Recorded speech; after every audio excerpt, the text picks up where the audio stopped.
मित्रांनो, महाराष्ट्रातील पहिल्या गोष्टी खूप जास्त महत्वाच्या असतात आणि परीक्षा दृष्टीनं यावर आपल्या परीक्षेला 100% प्रश्न विचारला जातो. लक्षात ठेवायचं मित्रांनो, पहिलं गुलाबाचं गाव जे आहे या संदर्भात आपला प्रश्न विचारला जाईल तो म्हणजे बघा, महाराष्ट्रातील पहिले गुलाबाचे गाव कोणते आहे?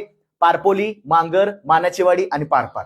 मित्रांनो, याचं बरोबर तर कमेंटमध्ये टाकायचं आहे. लक्षात ठेवूया आपण, महाराष्ट्रातील पहिले गुलाबाचं गाव आहे ते म्हणजे पारपार हे गाव आहे, जे तालुका महाबळेश्वर मध्ये आहे आणि जिल्हा सातारा. मग सातारा ठिकाणी बरीचशी काही पहिली गावं चर्चेमध्ये आहेत. त्यात तुम्हाला आता ही गोष्ट ऍड करायची आहे, ते म्हणजे महाराष्ट्रातलं पहिलं गुलाबाचं गाव. मित्रांनो, इतर सुद्धा काही महत्वाच्या घडामोडी आहेत. म्हणजे गेल्या 2 वर्षामध्ये खूप अत्यंत महत्वाच्या काही गोष्टी आहेत पहिल्या ज्या खूप विचारल्या जातात परीक्षेला. तर महाराष्ट्रातील इतर पहिली गावे बघा. पहिलं फुलपाखरांचं गाव आहे पारपोली, जिल्हा सिंधुदुर्ग. पहिले पुस्तकाचं गाव आहे भिलार, सातारा.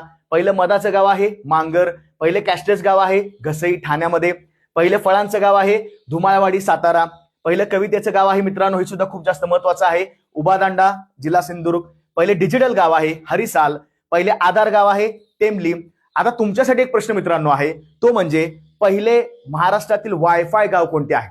याचं बरोबर उत्तर आपल्याला कमेंटमध्ये टाकून द्या आणि याच प्रकारचे व्हिडिओ पाहण्यासाठी लाईक करा, शेअर करा, सबस्क्राईब करा. जय हिंद.